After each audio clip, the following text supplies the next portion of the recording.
So control of the airways is very important in the control of the cycle of water life. So the Crown argues that they own everything above the beds of the lake and they own everything below the beds of the lake.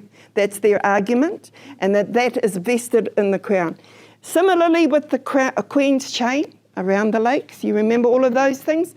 Those come from British law, common law, where those rights accrue within the conception that a lake is a vessel that is controlled, it's got a contained area. The water that is brought in there is managed by the Crown, and therefore the Crown has a prior right or a priority interest in the management of that stratum. Ka pai? Why into the airways? What's important about the lake airways? Everything, for me, it's their conception of property rights. It's a very narrow conception of property rights. They own everything above and below the land.